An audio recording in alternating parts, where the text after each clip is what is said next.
نهێنی نێوان تورکیا و هەرێم ئاشکرا بووە و تیایدا پێشنیازی فرۆشتنی بەشێک لە پشکەکانی کێڵگە نەوتیەکانی هەرێم بە تورکیا کراوە.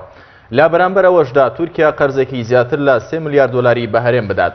بۆچوونێک هەیە پێی وایە حکوومەتی هەرێم بۆ تاقیکردنەوەی ئاستی کاردانەوەی شەقام و پارتەکان پەردە لەسەر نامەنهێنیەکانی ویکلیکس لا دەبات تا یان پێشنیازەکەی بکشێنێتەوە یاخود بە کردەوە دەست بە فرۆشتنی کێڵگە نەوتیەکان با وڵاتی تورکیا بکات. سیاسەتی ئێمە ئەوەیە پرۆژەیەک ببینە پەرلەمان کە هاوڵاتیانی هەرێمی کوردستان ڕاستەوخۆ بەشدار بن لە قازانجی داهاتینەوە. وا پێدەچێت بەرپرسانی حکوومەتی هەرێم و بە تایبەتیش وەزیری سامانە سروشتەکان هەرخۆیان بە ئامانجی زانینی ئاستی کاردانەوەکان بەڵگانامەکانی ویکلیکس تایبەت بە فرۆشتنی کێڵگە نەوتیەکان ئاشکرا بکەن.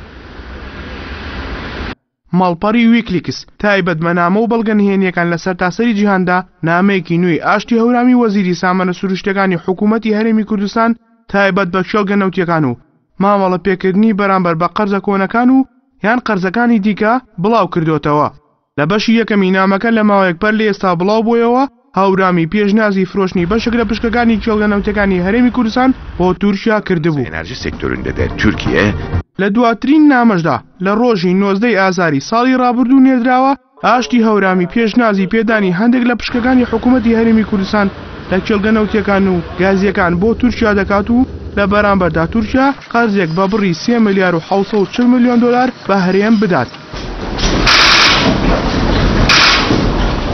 بەرپرسانی هەرێم لەسەر ئاستی وەزارەت و تایبەتمەندی و سەرۆکی حکوومەتیش بە هیچ شێوەیەک نکوڵی لە پێشنیازی فرۆشتنی پشتی کێڵگە نەوتیەکانی هەرێم بۆ تورکیا ناکەن، جا لە بڕی قەرز بێت یاخود بە شێوەی نەختینەیی. بۆ ئێستا چاوەڕی کاردانەوەکانی شەقامی کوردی و پارتە سیاسیەکانن کە تا ئێستا کاردانەوەکانیان وا نەبینراوە لە ئاستی ڕووداوە گەورەکە ئابێت. بۆیە دوور نییە بەم نزیکانە خەڵکی کوردستان شاهیدی حاڵی گرێبەستی فرۆشتنی کێڵگە نەوتیەکان ببن. شتێکی زۆر تەبیعی ڕوویداوە، گفتوگۆیەک کراوە لە بینی هەرێمی کوردستان و تورکیا و زۆر تەبیعیشە لە کاتێکی وا دەکە گفتوگۆی وا دەکرێت باس لەوە دەکرێت کە پشکەکانی هەرێمی کوردستان بفرۆشرێ قسە لەسەر ئەوە دەکرێت. نەود لە سەردەمی داگیرکەرانی ئەوروپا و وڵاتانی خۆراوە کە بە قۆناغی ئیستیعمارە ناسراو بوو هۆکارێک بوو بۆ کۆیلەکردن و داگیرکەرانی دەرەکی.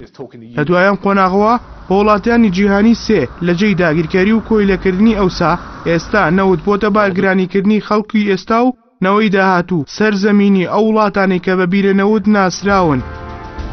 سیاسەتی ئێمە ئەوەیە پرۆژەیەک ببینە پەرلەمان کە هاوڵاتیانی هەرێمی کوردستان ڕاستەوخۆ بەشدار بن لە قازانجی داهاتینەوە. ئەویش بە چ شێوەیەک دەکرێت؟ کۆمپانیایەک دادەمەزرێ بە ناوی کەپکۆ. ئێمە هاوڵاتیانی کوردستان بەشدار دەکەین، ڕاستەوخۆ پشکیان دەبێتن لە سوودی ئەو کۆمپانیایە و دەگاتە هەموو هاوڵاتیانی هەرێمی کوردستان. ئەمە بەرنامەی پارتی دیموکراتی کوردستان. لە هەرێمی کوردستان لە دوای پرۆسەی داگیرکردنی عێراق لە ساڵی 2003 بەدواوە پرۆسەی بەرهەمهێنانی و هەناردەی نەوت دەستی پێکردووە لە جێی ئەوەی ژیانێکی سەقامگیر و پارەی یەدەک بۆ خەڵک و حکوومەت دابین بکرێت ژیانێکی مەمرەوبژی و قەرزێکی 10 ملیار دۆلاری دروست کردووە.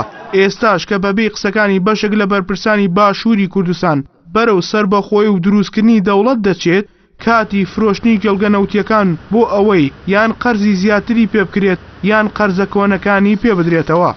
دوور نییە قسەیەکی دۆناڵد ترامپ سەرۆکی هەڵبژێردراوی ئەمریکا وای لە ئاشتی هەورامی وەزیری سامانە سروشتەکانی هەرێم کردبێت پێشنیازی فرۆشتنی کێڵگە نەوتیەکانی هەرێم بۆ تورکیا بکات.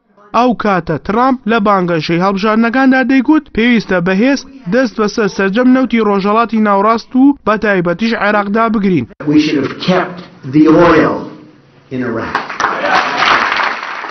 ئەمە وا دەکات بەم قەناعەتە بگەین ئەوەیە وەزیری سامانە سروشتەکان هەم ئینگلیزیەکەی باشتر و هەمیش باشتر لە سیاسەتی جیهانی نەوت دەزانێت و وەک خۆشی دەڵێت پردی پەیوەندی نێوان هەرێم و کۆمپانیا جیهانیەکان بواری نەوت و غازیشە. پێشبینیش دەکرێت بۆ دوای سافبوونەوە و قەرزەکان و سوودەکەڵەکە بۆکان ئەو پارەی لە فرۆشتنی ئەو کێڵگە نەوتیانە دەمێنێتەوە بترێت بە بنەتۆی سێ و بنعرس، چونکە بۆ چوونێک لای هاوڵاتیانی هەرێمی کوردستان دروست بووە خۆزگە دەخوازن خاکەکەیان نەوتی تێدا نەبوایە لە جیاتی نەوت سێوی بنعرزیان هەبوایە.